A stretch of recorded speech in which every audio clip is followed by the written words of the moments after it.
Daniel Jones, a poor man's Lamar Jackson. Poor man's Lamar Jackson. He's fast. He can make the throws. You can design plays for him. He can tuck it and run. He can do a lot of things.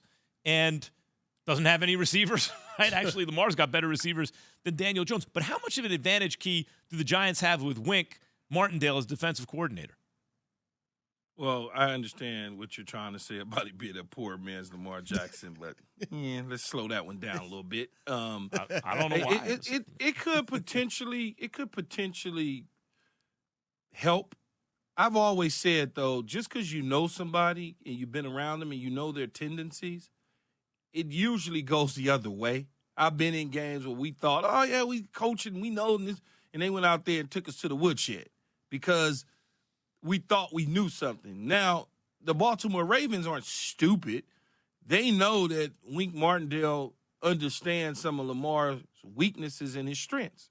And obviously they want to play to his strengths and not his weaknesses. So they're going to put him in the best possible position to succeed over this defense that's continuing to grow. They blitz a lot, but Lamar Jackson is lighting up the blitz right now at an all-time high in his career. So you take something away from Wink Martindale by being able to do that.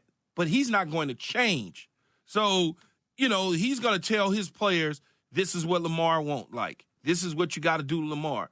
And Coach Harbaugh and them are saying, this is what Wink Martindale is doing on 3rd and 6, short and medium, 2nd and long. Here's where he's coming from. When we cross the 50, these are the things that he's going to do. So it all falls back on the coordinator in Lamar Jackson because Lamar's going to do what Lamar does. And that's the thing for me, though, Key, because we can talk about, okay, Wink Martindale understands the Baltimore Ravens, but the Ravens also understand him. He knows, John Harbaugh knows when they get in the tight red zone, like we seen last week against Green Bay, he going to bring that cover zero blitz.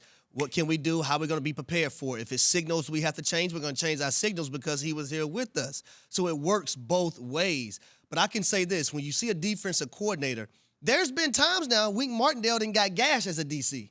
And don't think Jim Harbaugh and their offense don't understand that either. Wait. You say he got gashed. Why you think he's a Giants DC? Exactly. That's my point. There's a reason why he's on a different team right now. So they're going to take those things that they know have hurt them in the past when Wink Martindale was a defensive coordinator and try to exploit some of those matches just from an offensive standpoint. By the way, I would tell you on Daniel Jones, Key, don't let the optics fool you. Like, when you look at the fastest quarterbacks in the NFL, I said a poor man's. Obviously, he's not on Lamar's level. However, Lamar can throw the ball. Yeah. Daniel Jones can, too. He has to get more consistent, right? But when you look at the top speeds reached by a quarterback on a run, last year, the year before, the top ones are science. Lamar and Daniel Jones. Like, they dominate the top. Like, and Lamar, I'm just telling you, he's fast. Can I be honest with you? Yeah. I would never in my life ever put Daniel Jones in the same sentence as Lamar Jackson. I'm just being honest. Even as a poor man. I wouldn't. The point is, when you say a poor man's, you're saying there are similarities. The talent is not pitched quite at the same level, but there's some of the same things you can do. I don't want to associate Daniel Jones with Lamar Jackson. I don't understand why even think there's similarities, Max. What's not similar? Well, first of all, whenever Lamar is touching the football, at any moment, it could be the Tyreek Hill deuces up. Yep. Mm-hmm. That's not the case for Daniel Jones. He breaks long runs, you're right. I understand. Not as good a runner as Lamar, of course not. Here's what I would say, and I understand what you're trying to get to. Daniel Jones runs or design runs of trick 'em, naked bootlegs, things of that nature, where the defense is being deceived to go one way as he tricks you out the back door. And because he has some athletic ability and nice speed for a quarterback, he can then gain yards, right? When Lamar does that, it's coming. Deceiving it's coming. You. You know it's coming, and you got to stop he's taking it to the house. I appreciate Once he the difference. gets past the first wave of defender, there is no defensive back that's going to catch him.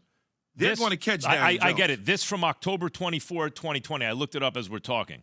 Daniel Jones' top speed on his 80-yard run, this was like middle of the season from a couple years ago, was faster than Lamar Jackson's top speed on any run this season. Now, on an 80-yard run, you're going to get going. But guys, you can't I know, argue I with the know. facts. What are we doing right now? I'm saying what am I Daniel doing? I Jones love is you. I'm saying Daniel Jones is faster than you realize. No, but here's the No, thing, no, though. I think he's fast for a What Key is quarterback. There's no question understanding, about it. what Key is saying is that when I'm preparing a game planning for a guy named Lamar Jackson, and I got a game plan to prepare for a guy named Daniel Jones, I'm not associating either one, like the two. It's a complete different game First plan. of all, on a very basic level, I think you're overly resistant to it because they're like, do you have to prepare for a mobile quarterback? Yes. Is Lamar much more dynamic? Yes. But you still have to prepare for a more mobile quarterback who can do things on the ground. Do you have to prepare for a quarterback who might be able to beat you with his arm? Yes. Is Daniel Jones as accomplished a passer as Lamar? Of course not. But that's why you say poor man's, because there are certain similarities that are obvious. Lamar is the offense. Saquon Barkley is the offense for the Sure, Giants. that's a good point. Thanks for watching ESPN on YouTube. For live streaming sports and premium content, subscribe to ESPN+.